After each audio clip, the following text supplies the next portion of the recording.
அழகாபுரம் அப்படிங்கிற ஒரு அழகான காட்டில் ஒரு சிறிய பறவை ஒன்று வாழ்ந்து வந்துச்சு. அந்த பறவைக்கு அப்பதான் 2 பெண் குழந்தைங்க பிறந்திருந்தாங்க. அந்த பறவையோட பேர் சிந்து. ஒரு நாள் உணவு தேடுறதுக்காக வெளியில பறந்து போணுச்சு.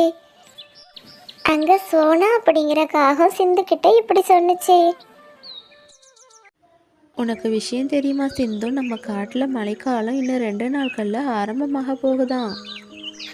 தகவல் சொன்னதுக்கு ரொம்ப நன்றி சோனாக்கா. நான் மழைக்கு தேவையான முன்னேற்பாடுகள்லாம் செய்யணும். நான் என்னோட வீட்டுக்கு கிளம்புறேன்.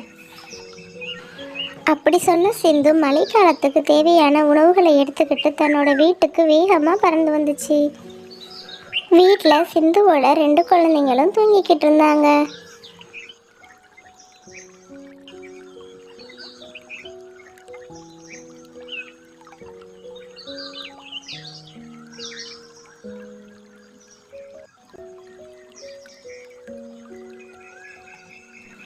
கடவுளே, இன்னும் 2 நாட்களில் மழைக்காலம் ஆரம்பமாக போகுது. நான் அதுக்குள்ளே என் குழந்தைங்களுக்கு தேவையான எல்லாத்தையும் செஞ்சு ஆகணும். இவங்களுக்கு இன்னும் பறக்க கூட தெரியலை. எப்படி இந்த குளிரை தாங்க போகிறாங்கன்னு எனக்கு தெரியலை. சிந்து அப்படியே தன்னோட மனசில் பேசி ரொம்ப வருத்தப்பட்டுக்கிட்டு இருந்துச்சு. அதுக்கப்புறம் கொஞ்சம் நேரம் கழிச்சு சிந்துவுக்கு தண்ணி தாகம் ஏற்பட்டுச்சு. அதனால் நதிக்கரை பக்கம் தண்ணி குடிக்கிறதுக்காக போணுச்சு.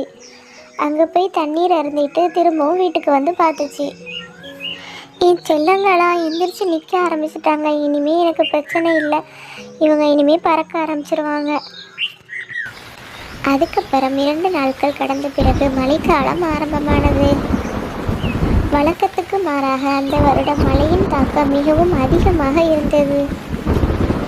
மழைக்காலம் ஆரம்பமாகி 4 நாட்களாகியும் மழையின் தாக்கம் குறையாமல் அதிகமாக பெய்து கொண்டே இருந்தது.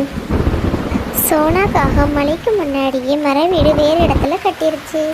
ஆனால் சிந்து குருவி குழந்தைங்களை வச்சுட்டு கட்ட முடியாதனால முன்னாடி இருந்த அந்த பழைய வீட்டிலையே இருந்துச்சு. மழை தண்ணி உள்ளே வராமல் இருக்கிறதுக்காக சிந்து குருவி சில மரக்கட்டைங்களை எடுத்து ஜன்னலில் அடுக்கி வச்சது. விடாமல் பெய்த மழையால் சிந்து குருவியோட வீட்டுக்குள்ள தண்ணீர் மெதுவாக உள்ளே வர ஆரம்பிச்சது. முதல் முறையாக மழையை பார்த்த சிந்து குருவியோட குழந்தைங்க ரொம்ப பயந்து போய் இருந்தாங்க. அந்த சமயம் மழை தண்ணீர் மெதுவாக உள்ளே வர ஆரம்பிச்சது. அப்புறம் மழை தண்ணீர் ரொம்ப வேகமாக உள்ளே வர ஆரம்பிச்சிருச்சு. அதை பார்த்த சிந்துக்குருவியும் அதோட குழந்தைங்களும் ரொம்ப பயந்து போயிட்டாங்க. அட கடவுளே, இவ்வளோ தண்ணீர் உள்ளே வந்துடுச்சு. இனிமேல் நானும் என் குழந்தைங்களும் இங்கே இருக்கிறது அவ்வளோ பாதுகாப்பு இல்லை.